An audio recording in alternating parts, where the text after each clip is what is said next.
could have given up, but you didn't. You could have stopped believing, but you didn't. You could have kept living their expectations, but you decided to make this life your own. And in turn, you're here. Everyone, today we're meeting Adam Lucero. He is a total human optimization coach. Hello, Adam. Thank you for joining us today. Appreciate you having me on. Excited to be here. Yes, thank you. So let's start our conversation by diving into your journey of becoming the person you are today. What led you to discover your true passion in life? How did it start for you? Yeah, so I mean, like most people, comes through a journey, not necessarily all at once. Obviously, some people have that experience, but what eventually started this whole journey for me to discover that was I actually got stabbed in the throat, arm, and chest while at a movie theater. So essentially, that's what started me on this journey where, because I was in this place where I was so broken after it, like physically, mentally, like I was as pathetic and weak and broken as you could possibly be. But it was because I was forced into this situation that I dove deep into the trenches to study human performance.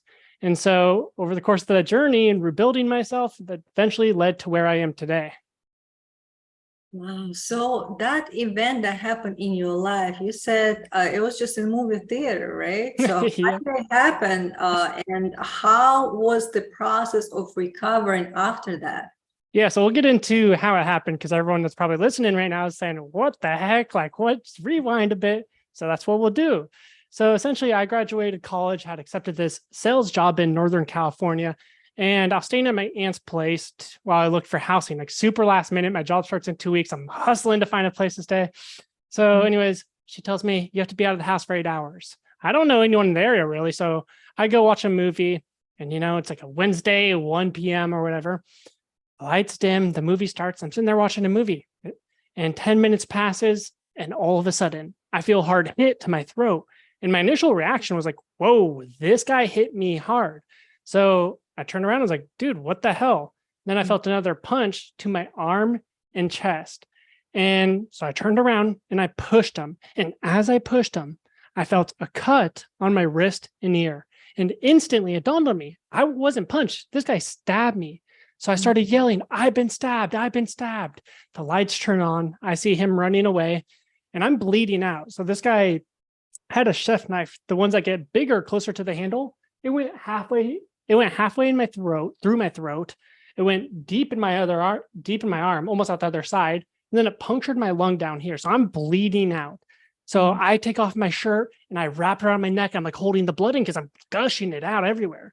And so minute or two passes, these two older women come running up. They're like, what should we do? And I tell them, just put pressure on my neck. So they're holding the blood in. And then I hear someone say, should we call 911? And I lose it. I get so pissed off. As I'm bleeding out, I yelled this exact quote back to him. Yeah, you should call 911. If you don't call them in this situation, when the hell would you? And I was just so pissed off. I was like, can someone just help me right now? Like, should I call 911? Like, what? Oh my God. And so anyways, paramedics come, they start asking me all these questions. What year is it? What's your name? Who's present? I get it. They're making sure I'm conscious, aware, staying with them, whatever it is. They have their reasons. But I remember thinking, like, can you guys just ask me these 21 questions later? You guys can know all my personal details later. Like, let's focus on something a little more severe, save my life maybe. And so they're like, all right, let's get him up on the stretcher. So they pin me up on the stretcher and I feel all my wounds worse than the initial stabbing because now I don't have the adrenaline in me. And so they have one person on the front right of the stretcher, one on the front left, one back right, one back left, and one person holding me down. So they start taking me down the stairs and for every stair there was, it felt like I got stabbed in all those places 3 times because it just was so excruciating. I remember looking at the ceiling as they were carrying me down the stairs. And I remember trying not to scream my guts out. I was holding myself like this and I was just looking at the ceiling like, holy shit, this is terrible. And so they get me down to the base level. We walk out of the theater. And I remember there's this African-American woman that was right there. And me and her just locked eyes. And she was looking at me like, what the hell just happened in there? I finally get in the ambulance. And I remember thinking okay, the paramedics got me. I can start to relax. And as soon as I get that thought, I feel a cold rush through my entire body. And then it dawned on me, I could die. I lost a lot of blood here. And I see them come over with this oxygen mask. And I remember thinking, don't fall asleep. You're not supposed to fall asleep in this situation. They put it over me and I'm knocked out within seconds. I wake up 7 days later from an induced coma. I'm living off tubes. You unplug them, you unplug my life. Besides that, I was just in this really feeble state. Like, I kid you not, eventually I was able to eat normal food because originally I was having tubes up my nose to feed me nutrients, but eventually I was able to start eating normal food. And I literally, it would take me like, I'd eat for like 10, 15 minutes, and then I'd fall asleep at my plate because eating exerted so much energy that I had a nap to eat. And then besides that, like my legs didn't work anymore. And that really hit me because I was like, I used to be a Division I track athlete, and now I can't even stand up. I couldn't think clearly. You could have offered me $3,000 if you could have been like, Adam, I'll give you $3,000 if you tell me 11 times 11. I couldn't do it. My brain did not think clearly. It didn't function. It felt comparable to like a 4-year-old's. So I was in this state where I really started to question if I had what it takes to accomplish my goals, because I've always been an ambitious person. But now I was left wondering, can I still accomplish all the goals I have for myself? Or is my potential destined to rot away with my ambitions?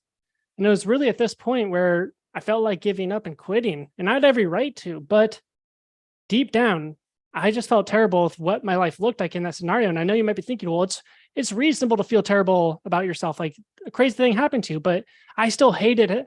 The feeling of feeling weak and powerless, looking to my future and being scared, not knowing if I was going to be able to accomplish it. So that's actually when I discovered my legs didn't work anymore. And I just got pissed off. I was like, you know what? I can't believe this. I'm not letting my life succumb to this mediocrity. So I started telling myself I was going to do whatever it takes to get my life back on track.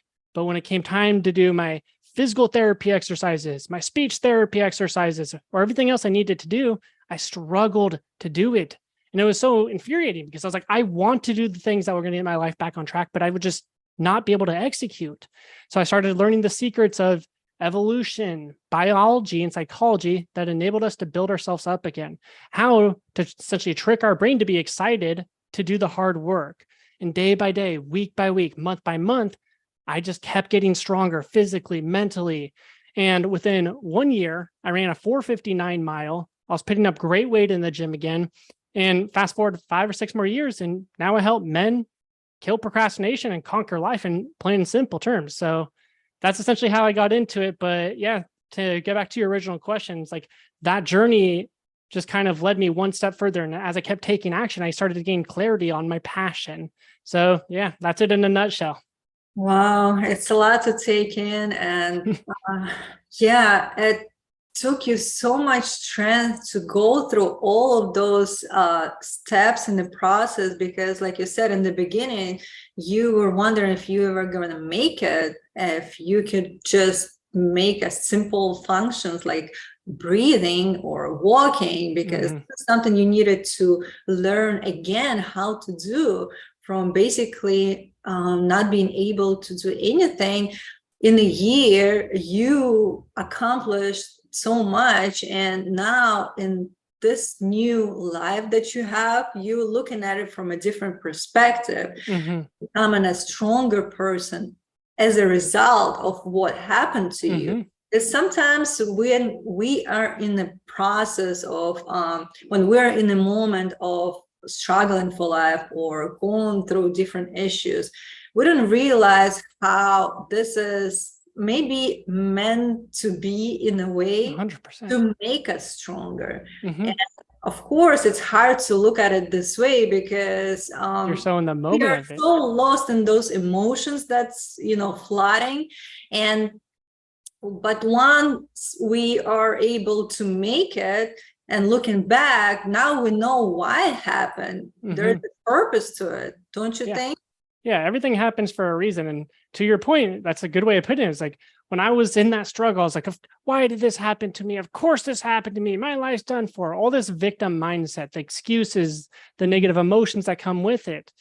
But looking back at it, if this event didn't happen to me, I wouldn't have learned, see all those books back there. I wouldn't have spent all the time to dig through them and focus on human performance. And now because of everything that happened, I'm able to serve men to help them become the man they have the potential to be and to live the life they always know they were destined to live. But again, if that never happened, I probably wouldn't be where I am today. So like everything happens for a reason in life. And to your point, in the moment, you might not understand the reason or purpose, but in the future, if you have the awareness and you reflect on your life, you're going to see there's a reason you endured what you did. It's to help you become the next level of yourself. Right. And also, we don't realize how strong we are until we are in a situation that, we have no other choice but to be strong. Mm-hmm. And sometimes people, wait until something bad happens, some extreme happens in their life. Maybe it's not of their fault, something outside, but still, this is the moment where you look at life differently, where you see how of a stronger person you are, and putting everything, as kind of like focusing on what's important right now. Mm-hmm. How can I be a better version of who I am in this present moment to help myself, to mm-hmm. heal, to go through that? But also, we don't need to wait until something bad happens. Mm-hmm. How can we become aware and have it as a daily practice to remind ourselves that we have everything that we need right now, and everything is provided for us. So we should be mm-hmm. grateful, really, for what we have in life, and knowing that we are the creator of our own experiences mm-hmm. and life in general. Mm-hmm. And to become aware, what would you suggest in terms of a daily practices or maybe habits that we can develop for ourselves to not wait until something extreme happens, but really mm-hmm. be prepared? Mm-hmm. Yeah. So a few things you touched up on was, the first is like, look, you can't choose what happens to you in life. Things are going to happen to you and you have no control over that. So focusing on your energy and time on that event isn't going to help your life. Me focusing on, I got stabbed, my life's done for it. That isn't serving me towards a better life. And I just realized I can't choose what happened to me, but what I can choose is how I'm going to respond. You see, most people react instantly. This means they don't consciously think, they let their emotions get the better of them. But you have a choice of how you're going to respond to the event that happened to you. And so this is a concept we call taking 100% responsibility for your life.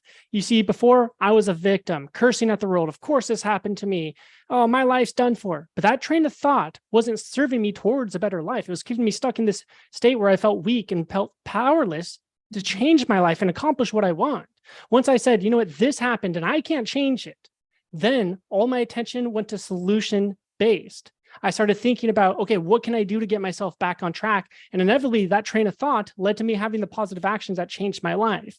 And so that's what we always say. If you ever are experiencing a time in your life where you feel weak, you feel powerless, you feel like you're not in control of what you're accomplishing, that's because you have a victim mindset, whether you admit it or not. But the thing is, don't let your ego sit there and say, oh, that's not me, because then that's not serving you towards a better life. By realizing that you were having that victim mindset, it gives you the power to change it. So you have to be 100% responsible for everything that happens in your life. And I know what I'm about to say isn't going to resonate with a lot of people, or they're going to have some flashback at me, but like, I even say, like, it is my fault that I got stabbed. And I know everyone's like, how you couldn't have known that? But the thing is, whether it makes sense consciously is irrelevant. The place I want to operate from to help me achieve all my goals is taking 100% responsibility. I could have sat in the back row of seats so that no one could have snuck up behind me and stabbed me in the throat. And so that's what you have to do in your day, is reflect. Every single day at night, I have a journal right here, and I reflect, okay, where in my day did I feel weak and powerless? Where was I frustrated because I couldn't achieve my goals? And then say, okay, I was being a victim there. So instead, let me find a solution. Let me take 100% responsibility and find a solution. A good example is like, look, most people make excuses for why they can't hit the gym. I didn't have enough time, or my schedule was busy, or whatever it is, right? But it's like, look at Elon Musk. The guy's doing things that most people deem impossible: space travel, transferring human consciousness, saving the planet using sustainable energy. Do you think he runs into roadblocks and challenges? Of course he does, every single day.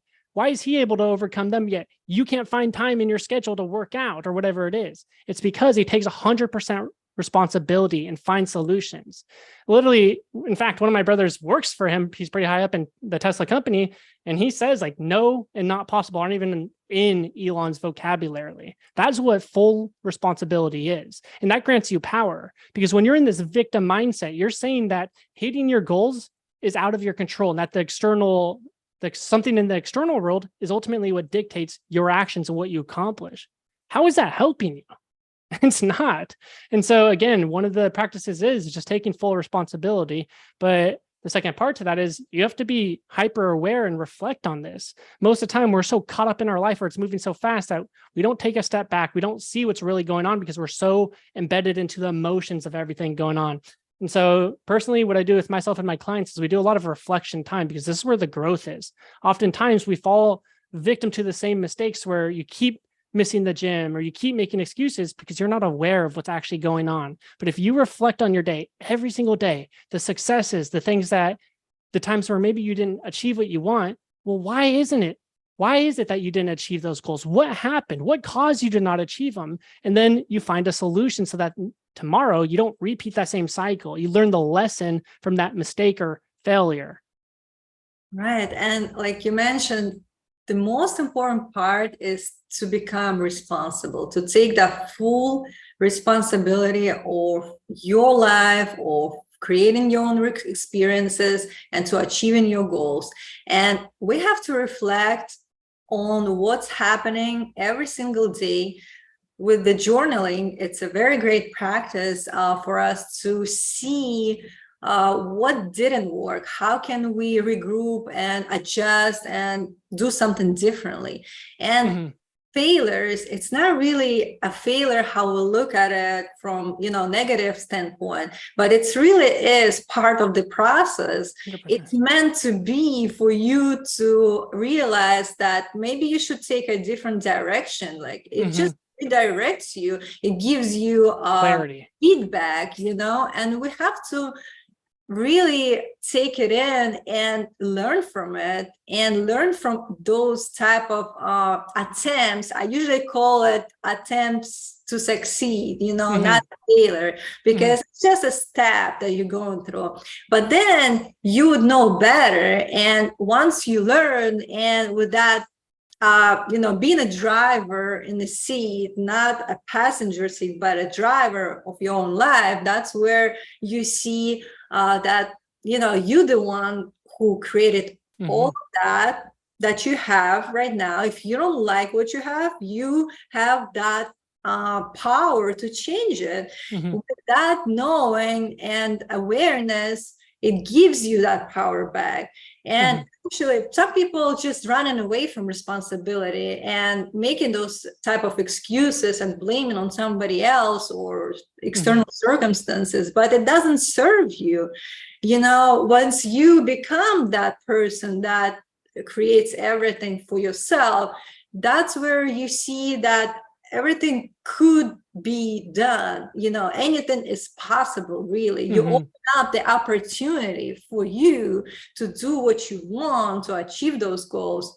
And I'm very, into the power of our mind, because this is where it starts from within yourself. You have to find that connection to who you are and what you're capable of, and know that you can. Because if you are looking at other people's stories of overcoming something, right, it's just evidence for you to know that you can do it too.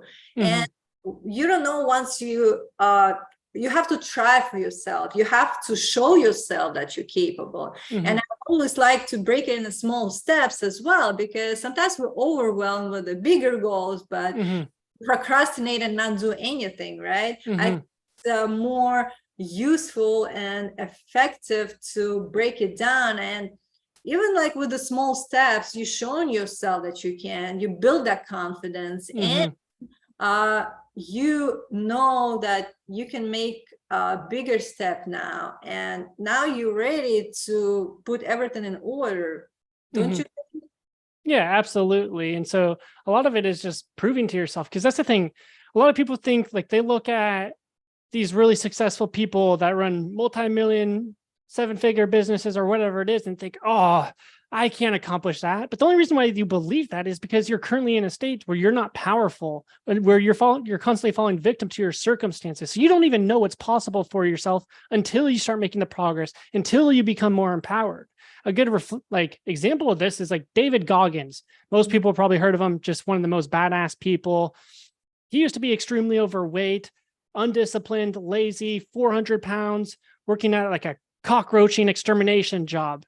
At this stage in his life, he didn't think he could amount to anything. But now look at him. He broke the world record for most pull-ups in a day. He runs like these 100-mile races with broken bones in his feet and stuff, like accomplishing these crazy feats.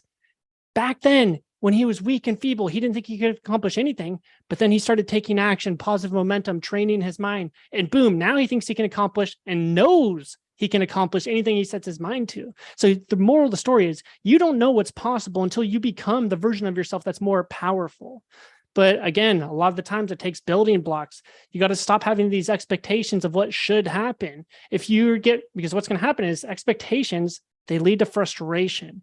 When you think you should be getting results quicker, you think you should already be having this in your life and you aren't there, it creates this gap. That gap is anxiety, it's frustration, it's doubt. And so a lot of the times you just got to focus on one day at a time. And I know everyone says this and it sounds cheesy, but it's like, just do a little bit better than you did yesterday, because if you're 1% better than 1% better than 1% better, it's going to lead to this snowball of change. And that's often what happens with my clients. It's funny because like the first 2 to 3 weeks, they're always like, okay, like I'm doing more, I'm taking more action, I'm doing a little bit better, but like, I'm not really noticing much change. By week 4 and 5, they're like, holy shit, like I'm starting to do things I normally wouldn't do. I'm working in my business for 5 hours, hitting the gym after that. Like, and so the point is, like, it takes time, but as long as every action you take aligns with your end goal, it's literally just a matter of when you're going to achieve it. It's inevitable. There's no way that you will not achieve your goals if every action you take aligns with that. It's like, imagine there's this massive redwood tree. Well, if every single day you go out there with an axe and take one swing at that tree, eventually that tree is falling. It's just a matter of when. The same is holds true with your life, as long as your actions and the choices you make align with those goals. Yes, definitely. And a lot of times people talk themselves out of what they can do because in their mind, like you said, there's this expectation, and also they want instant result. Every one of us, they just looking right now on social media, they see all those beautiful, pictures of people accomplishing in their life, and we think it's so easy, and we don't see the behind scenes, how they became that person. And again, like, we don't think that it's gonna take some time. We want it now. And that's a problem, that instant gratification in the society. 100%. And also, we don't realize there's a compound effect, like you mentioned. 1% better every single day will lead you to something really extraordinary that you couldn't do. It could be a couple months from today. But how would you know until you try and show yourself that you can? Yeah. And a good analogy that just came to mind is like, imagine if I said, okay, I'm going to give you $1 million if you could make 15 out of 15 free throws within a year or something. You might think like, I can't do that. It's not possible. But how could you possibly fathom if you'd be able to do that with a year's practice? It's literally impossible for you to fathom it. But I'm sure if every day you practice and practice on your free throws, by the end of it, you'd be so much better and could actually achieve those goals. So again, just oftentimes you don't even know what's possible, but your mind starts to open and these new possibilities start to flow in with this daily consistency of learning to be a stronger version of yourself. And that's what happened with me. Like, I used to be the stupidest kid. Like, I kid you not, in elementary school, middle school, like, I was stupid. I would cheat on all my tests, fail all my classes. Like, I just couldn't understand basic concepts that everyone else would understand. Like, I literally felt stupid, but deep down, I also knew I was destined to accomplish a lot. It was a weird feeling, but it wasn't until that I started picking up books, listening to podcasts of people that are much smarter than me, that have accomplished the things that I want, that my brain started to think differently. Things started to click. And again, it just really matters the actions you take. Like if you want to change your life, you have to change your actions, because your life right now is a reflection of the choices that you made in the past 5 years. What your life is going to be in 5 years is a sum of the choices you make today. Right. And what we do today, how we manage our time today matters, because then, like you said, in 3-5 years from today, you could be in a totally different place. 100%. Personally, financially, mentally, physically. You can be just a different person, living a different life, the life that you always dreamed of.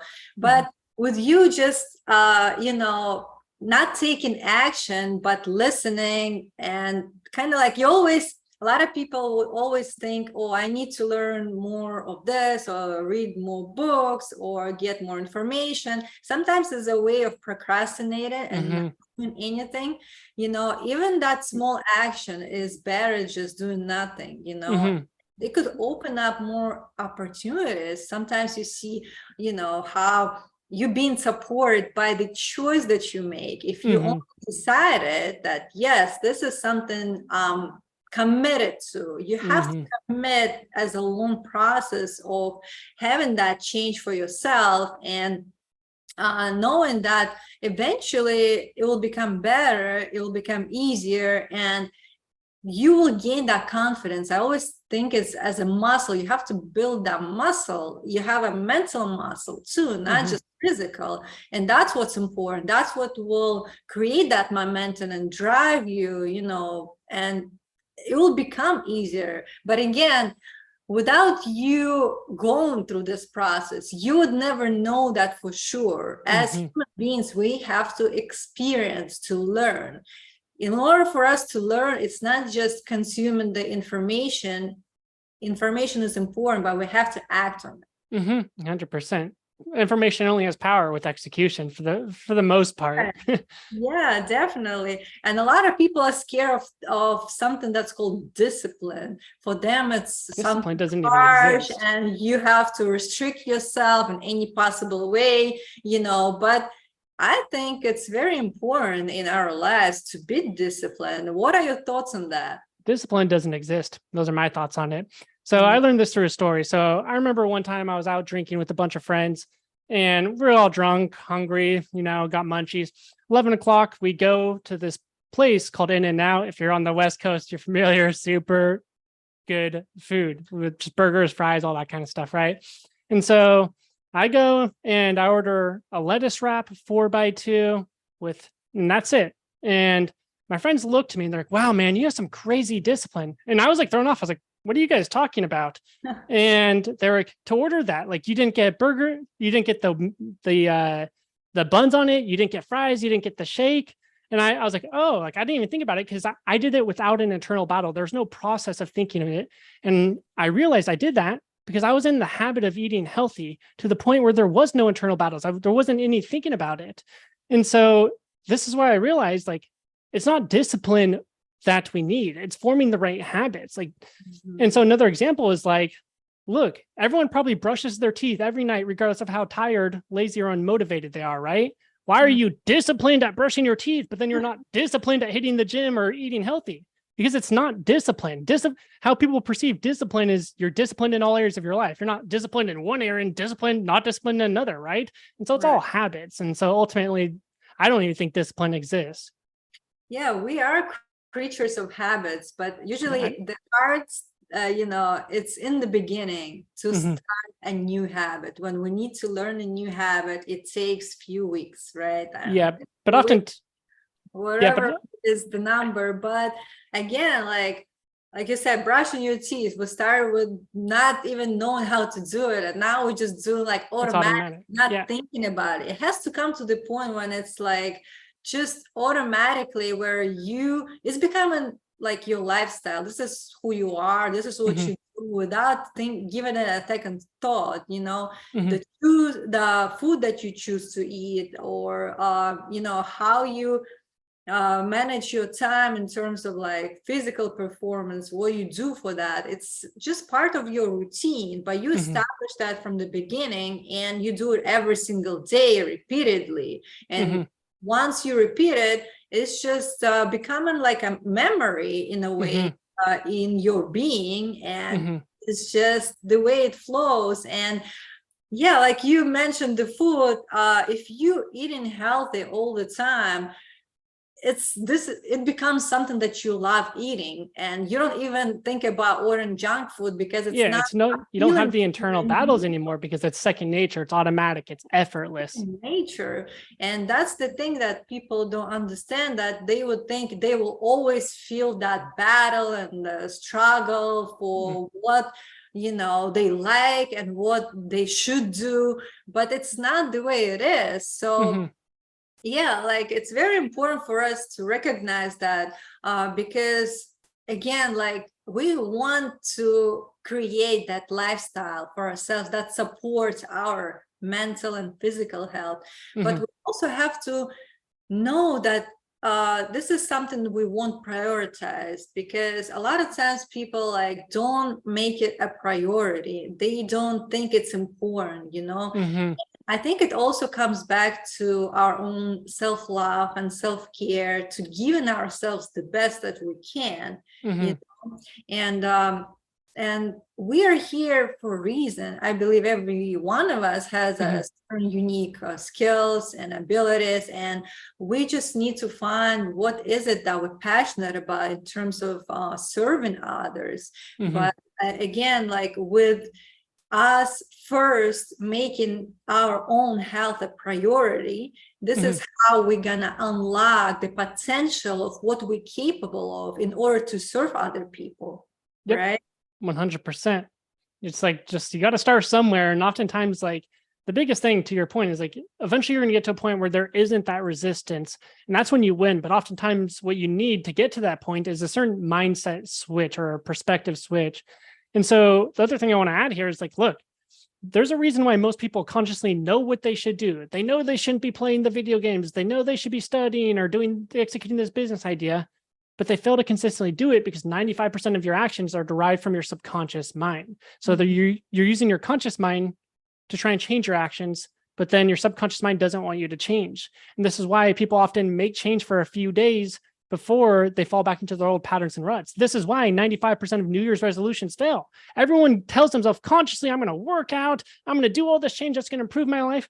The subconscious mind says, no, you aren't. And your subconscious mind sees every habit as a survival mechanism, which is why it's so hard to break. Now, the only way to escape this is by linking your two minds together, so that when you tell yourself, tomorrow, I'm going to work 4 hours in my business, or I'm going to hit the gym and then hammer out my to-do list, you actually do it and you feel excited to do it. And so again, it's really a mindset shift is the way I like thinking about it, at least. Yes, mindset is the foundation of building yourself, building your life, and that should be very on the top of a list of what you can do for yourself. I always think of investing in my own self-development, which is the most important part, and whatever comes along with that, that's helping me in order to have that mindset from which I would execute all of my decisions, and having those actions in place. That's how every one of us can strive in their life, and it is possible. And again, it's just not talking about it, but making those actions, making those steps, and seeing for yourself what is it that you can accomplish. And again, a lot of different practitioners out there that help you to guide you through the process and show you for yourself, because nobody can choose it for you. Like, you have that opportunity, you have that free will, every one of us has, but it's important to know what is it that drives your decision on the background without you even realizing that. So to reconnect and, like you said, to merge those two minds together and having that power of making the decision from a better standpoint, where you feel that you're in charge of your life. That's how you're gonna move forward and accomplish any goals that you set for yourself. And for those who would like to connect with you, how can I find you online?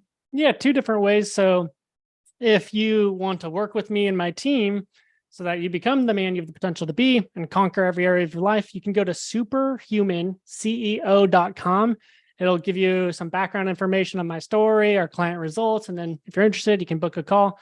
And then the alternative is you could follow me on Instagram and just message me there. So my Instagram is Adam Lucero, Lucero, then the number 1. So Adam Lucero 1. Yes, and I'm going to also include it in the show notes as well. And as we close today, what would be the thought for today that you would leave our listeners to think about? You create your habits, then your habits create your life. Yes, thank you so much. I hope you enjoyed this episode, and if you did, hit the subscribe button and share it with others. Stay tuned.